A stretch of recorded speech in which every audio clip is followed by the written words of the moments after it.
Compañeros y compañeras, y disculpad la hora, pero, en fin, tengo otro congreso también en Aragón con una nueva secretaria general en esa tierra que tanto queremos también, Pilar Alegría, y tengo que acompañarla también en su discurso de clausura. Antes de dar la enhorabuena a Pedro y lógicamente, a los delegados y delegadas del Partido Socialista de Cantabria, quisiera agradecer el trabajo de Pablo.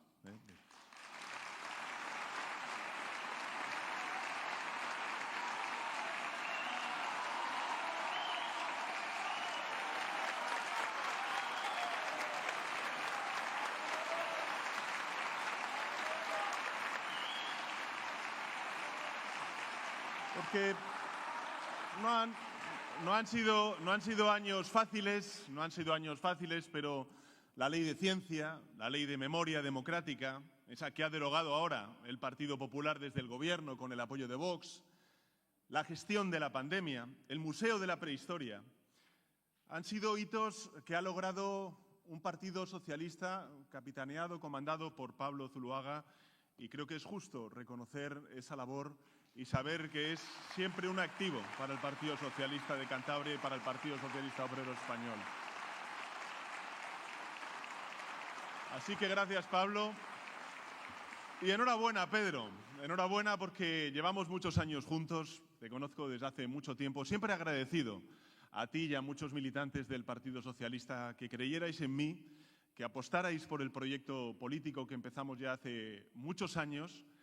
Y siempre he visto en Pedro, no solamente un compromiso con la universidad pública, él es profesor de la Universidad Pública, doctor también por la Universidad Pública de Cantabria. Ha sido y es un brillante orador parlamentario, uno de los mejores diputados que tenemos en el Grupo Parlamentario Socialista.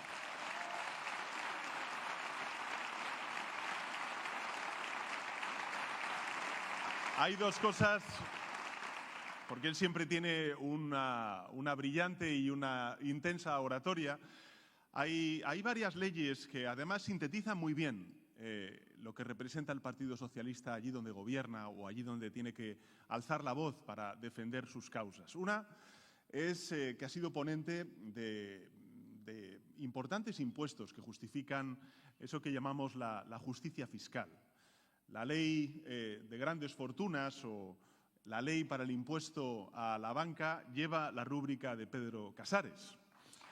Como también otra ley impulsora del crecimiento económico en nuestro país, que es la ley de startups y la ley de crecimiento empresarial, que es una de las tareas fundamentales que todavía tenemos por delante en nuestro país, porque tenemos mucha pequeña empresa, tenemos poca mediana empresa, y si tenemos más mediana empresa y menos pequeña empresa, eso significará que tenemos una economía más internacionalizada, porque tenemos volumen para poder seguir externalizando e internacionalizando nuestra economía. Algo os diré al respecto. Pero evocando las palabras que he tenido ocasión de ver en ese rincón que habéis creado para uno de los socialistas cántabros más insignes, ¿no?, Alfredo Pérez Rubalcaba, y recordando también lo que ha dicho Pedro Casares sobre la unidad, creo que nosotros que defendimos las primarias y, por tanto, el que la militancia tuviera la capacidad para poder decidir sobre los liderazgos, los contenidos y la orientación política de nuestro partido allá donde estemos representados aquí, por ejemplo, en Cantabria, es muy importante recordar lo que decía Alfredo Pérez Rubalcaba. Decía: yo no le debo nada al Partido Socialista. Bueno, el Partido Socialista, mejor dicho, no le debe nada a Alfredo Pérez Rubalcaba, decía él, ¿no? Él era el que debía todo al Partido Socialista. ¿Qué quiero deciros con esto?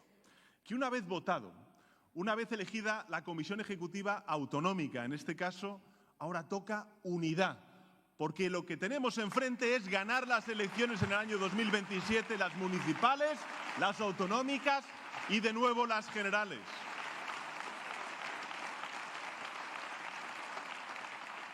Y hacerlo con compromiso, contra viento y marea, con compromiso, como el que vosotros mostráis por vuestra tierra y por las siglas que defendéis.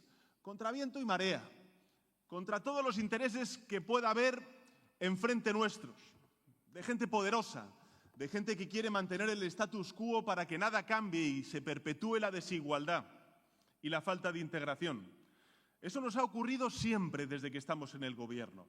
Yo recuerdo cuando empezamos a subir el salario mínimo interprofesional, que nos decían se van a destruir empresas. Y resulta que en el año 2024 hemos aumentado en un 9% la creación de empresas en nuestro país. O cuando aprobamos la reforma laboral, con los sindicatos y con la patronal, con los agentes sociales, nos decían desde la derecha, se van a destruir empleos. Y resulta que desde que se aprobó la reforma laboral, hemos creado 1,5 millones nuevos de puestos de trabajo en nuestro país. O cuando dijeron que reconstruir el Pacto de Toledo y, por tanto, garantizar la revalorización de las pensiones conforme al IPC iba a quebrar la caja de las pensiones. Y resulta que las revalorizamos y, además, estamos llenando la hucha de las pensiones para las jubilaciones del mañana, de nuestros jóvenes, que tengan jubilaciones dignas.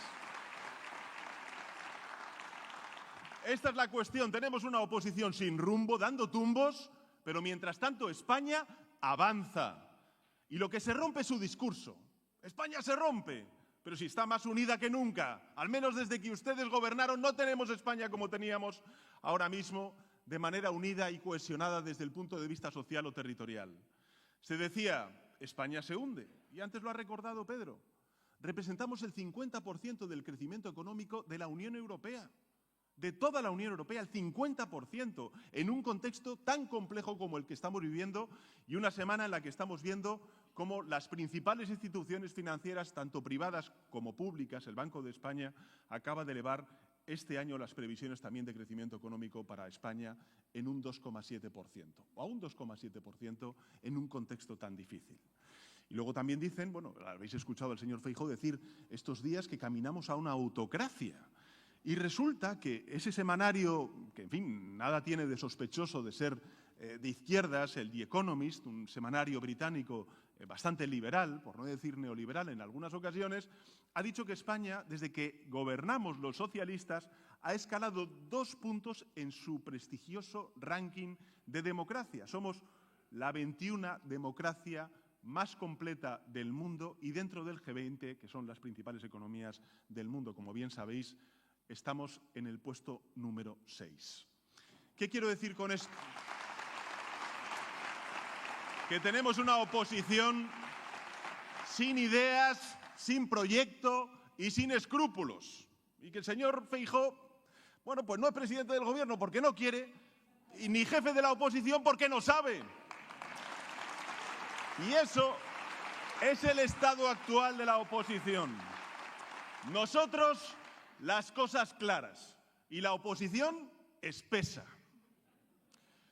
Y esto es importante porque en el momento actual que vivimos es relevante tener liderazgos seguros que sepan hacia dónde queremos dirigir el país.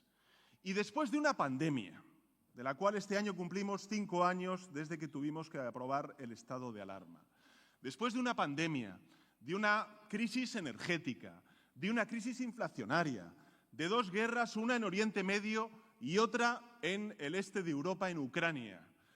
Después de todo eso, yo quiero trasladar a la ciudadanía española que el Gobierno de España, una vez más, llevará a España al puerto seguro que merecen y demandan los ciudadanos y ciudadanas de nuestro país.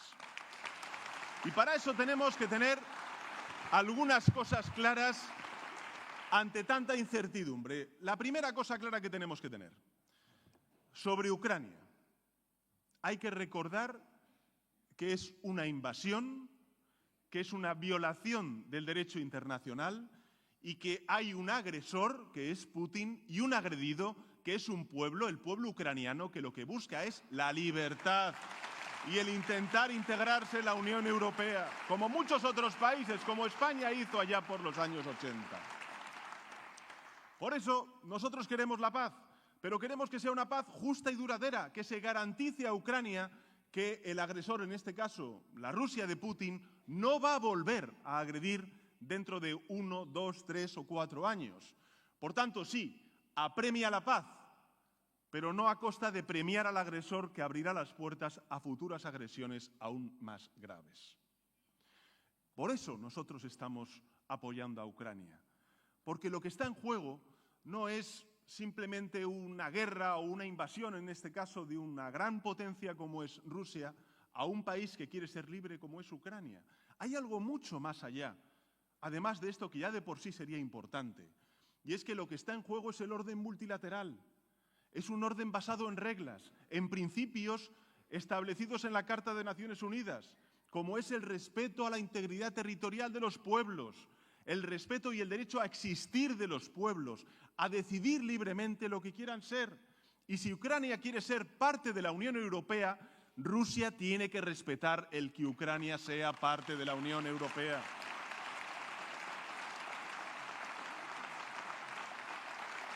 Por eso estamos con Ucrania, porque defendemos el derecho internacional, como defendemos en Gaza el derecho internacional humanitario, como defendemos aquellas potencias medianas, como es el caso de España, un orden multilateral eficaz y equitativo.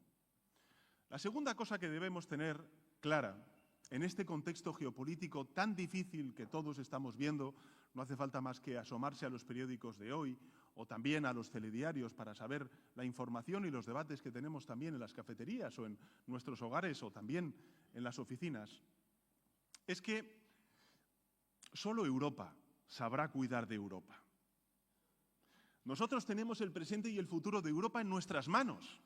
Y creo que, visto lo visto, es mucho mejor que esté en nuestras manos que en manos de aquellos que o bien no la estiman o bien la quieren destruir. ¿Y eso qué significa?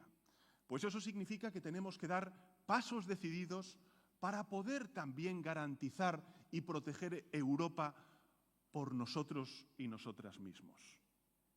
Fijaos, ahora hay un debate sobre la seguridad y la defensa. Evidentemente, la defensa en el este o en el oriente de Europa nada tiene que ver con los desafíos de seguridad que tenemos en España. Nosotros no vamos a tener un ataque físico, por decirlo de alguna manera, de Rusia, como puedan tener algunos de los países bálticos, algunos de los países nórdicos. El otro día estuve en Finlandia, para que os hagáis una idea, tiene 1.300 kilómetros de frontera con Rusia y no tiene ninguna cordillera pirenaica que la proteja. Es bosque y detrás está el país de Putin, Rusia, ¿no? Por tanto, ellos necesitan de nuestra solidaridad, necesitan y reclaman que entre todos aumentemos nuestra capacidad de seguridad para poder disuadir a Rusia de que no pueda perpetrar mayores y nuevas invasiones, no solamente en Ucrania, sino también en esas partes de Europa. Y tenemos que ser solidarios. Por cierto, esos países, cuando nosotros reclamamos la solidaridad durante la pandemia, lo hicieron. Y gracias a ellos mutualizamos deuda. Y gracias a ello creamos los fondos europeos. Y gracias a ello estamos reindustrializando Cantabria, estamos reindustrializando Europa y también España. Y España ahora mismo tiene un crecimiento que representa el 50% del crecimiento de la Unión Europea y el 30% de los nuevos empleos que se crean en nuestro continente. Por tanto, claro que sí. Nosotros no solamente somos europeístas por interés, como lo hicimos durante la pandemia, lo somos por convicción y por eso vamos a solidarizarnos también con esas regiones que están amenazadas. Pero eso no significa, a diferencia de que lo que ocurrió con el Partido Popular cuando gobernaba, no significa que vayamos a hacer ninguna renuncia. Fijaos, cuando gobernó el Partido Popular, se recortaron los presupuestos sociales, la sanidad, la educación, la dependencia, las pensiones, que se congelaron. Y al mismo tiempo recortaron el presupuesto en defensa y en seguridad. Desde que yo tengo el honor de ser presidente del Gobierno, hemos aumentado en 120.000 millones de euros el presupuesto social, en 10.000 millones de euros el presupuesto en defensa y en más de 20.000 millones de euros el presupuesto en transición ecológica. Esa es la gran diferencia, que ellos recortan en presupuesto social, en presupuesto en defensa y en seguridad, y nosotros vamos a aumentar el presupuesto en el estado del bienestar, en seguridad y en defensa, para proteger a Europa y para proteger a España. Esa es la gran diferencia. Por tanto, la segunda es que solo Europa, esa es la certeza que quería compartir con vosotros y vosotras, solo Europa sabrá proteger a Europa. La tercera certeza es que creo que todos somos muy conscientes de ello, de toda este debate de las guerras comerciales, las tarifas. Un día nos dicen un 2%, al día siguiente un 200%, al día siguiente, bueno, dentro de un mes. Las sociedades que se encierran sobre sí mismas no son más grandes, se hacen mucho más pequeñas. Y por eso, hacer guerras comerciales no interesa a nadie.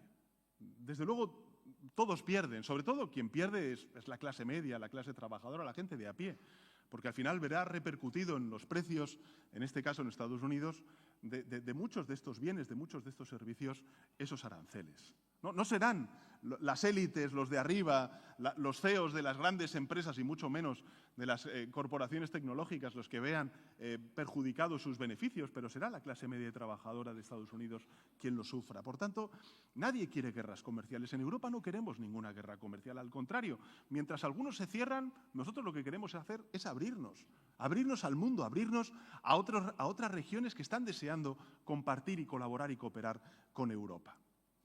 Pero creo que incluso si abren una guerra comercial contra Europa es una mala idea, porque Europa es el primer bloque comercial del mundo. Somos un mercado de más de 500 millones de personas. En todo caso, si lo hacen, como amenazan que lo van a hacer, no os quepa duda, Europa responderá unida, porque unida nos haremos más fuertes. ¿Y eso qué significa? Eso significa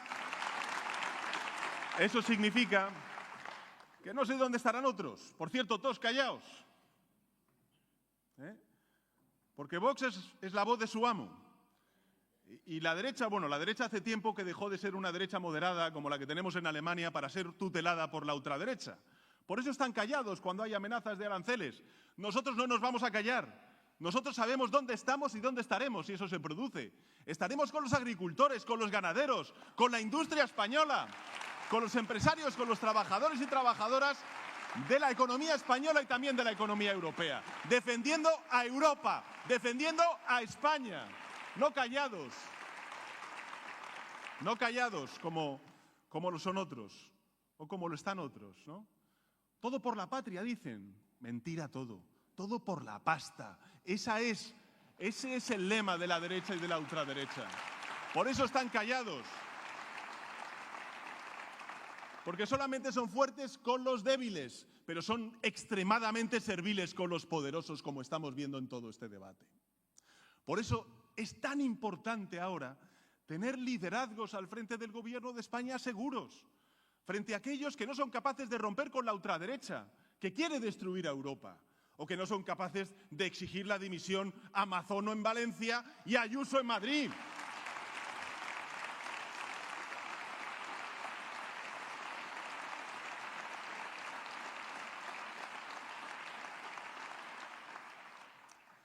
Se dice, estos son todos temas de Estado, por supuesto, que son temas de Estado todos.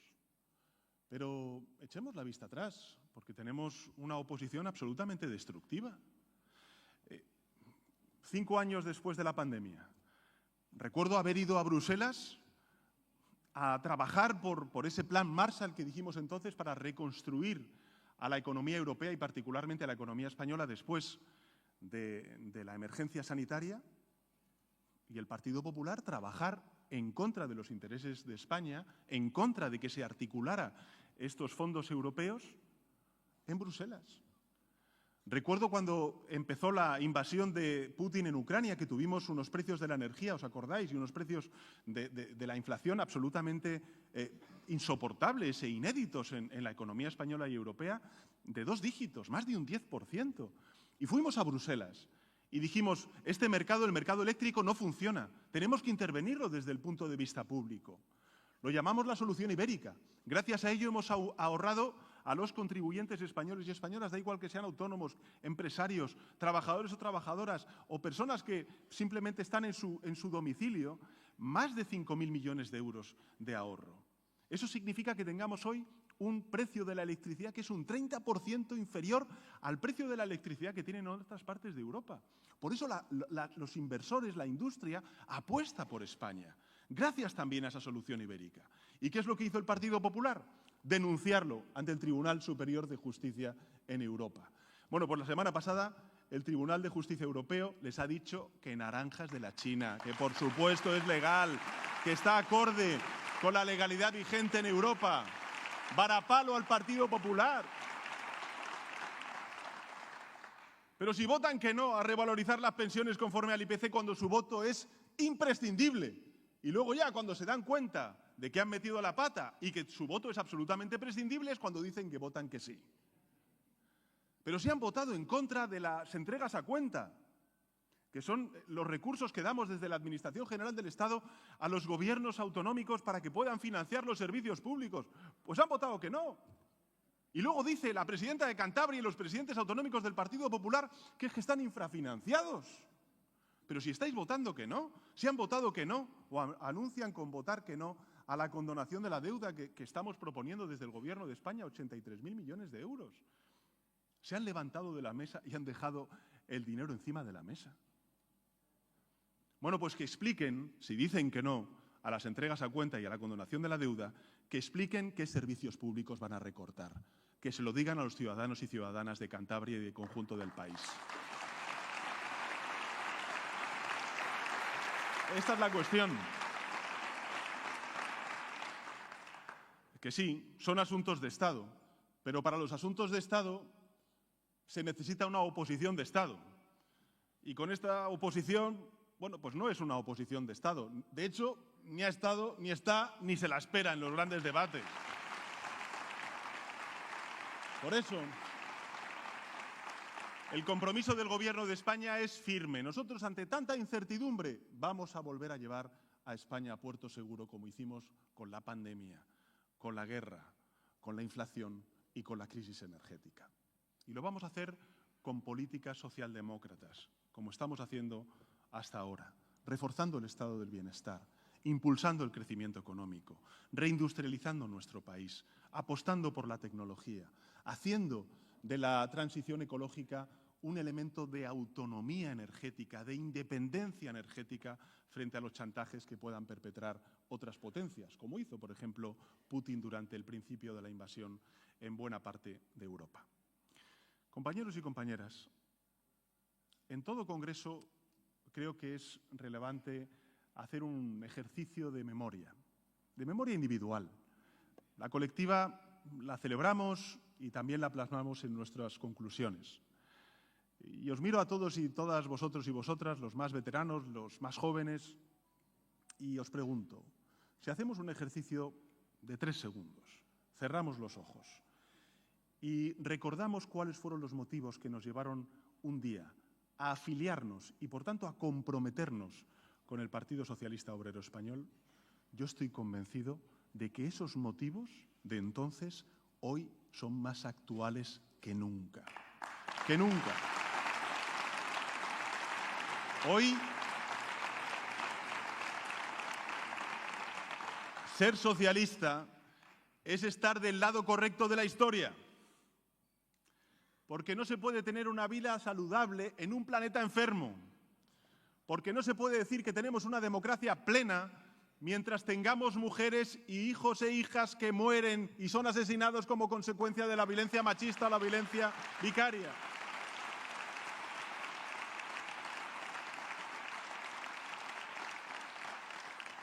Que la paz, que la igualdad, que la fraternidad entre hombres y mujeres en todas las partes del mundo, en sociedades abiertas, diversas, iguales, inclusivas, es la causa fundamental que tenemos que defender en este momento en el que la ola reaccionaria desgraciadamente avanza en todas y cada una de las partes del mundo.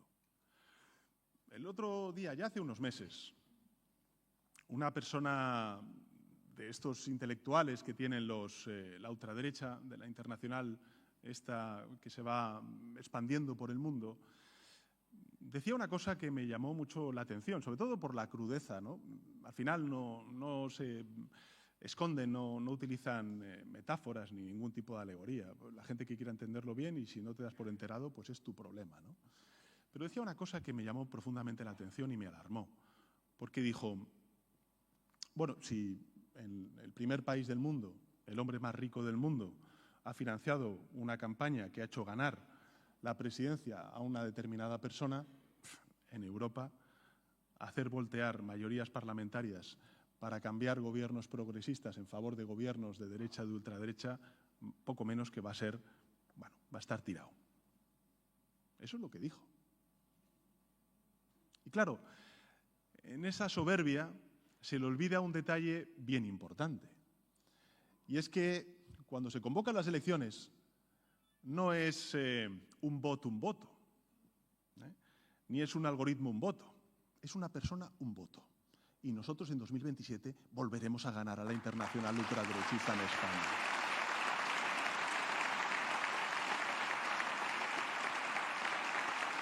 Porque ya les estamos viendo. Ya estamos viendo de qué va esto de la libertad o lo libertario, como está pasando en Argentina, donde nada más y nada menos que el presidente de Argentina lanza una criptomoneda que es una suerte de estafa piramidal, donde el de arriba se queda con todo del resto de la gente que apuesta por ello. Luego sí, van sacando su motosierra, ¿no? Y la van haciendo rugir, pero en realidad, compañeros y compañeras, ese es el trampantojo que nos ponen para quedarnos obnubilados con el ruido de la motosierra y la imagen de la motosierra, mientras ellos hacen caja con los derechos de las personas, de la gente corriente, de la gente de a pie, con la sanidad, con la educación, con las pensiones. Por eso nosotros, ¿cómo tenemos que responder ante esta cuestión? Tenemos que responder con el Boletín Oficial del Estado. ¿Que les molesta el feminismo? Pues Pacto de Estado contra la violencia de género. ¿Que les molesta la reforma laboral? Pues reducción de la jornada laboral. ¿Que les molesta subir el salario mínimo interprofesional? Pues vamos a subir el salario mínimo interprofesional todos los años que estemos al frente del gobierno. ¿Que les molesta que no privatizamos el estado del bienestar? Pues vamos a seguir apostando por la sanidad, por la educación, por las pensiones, por la dependencia. La mejor manera de hacer frente a la internacional ultraderechista es haciendo políticas progresistas, que es lo que estamos haciendo desde el Gobierno de España. Y junto con ello, compañeros y compañeras,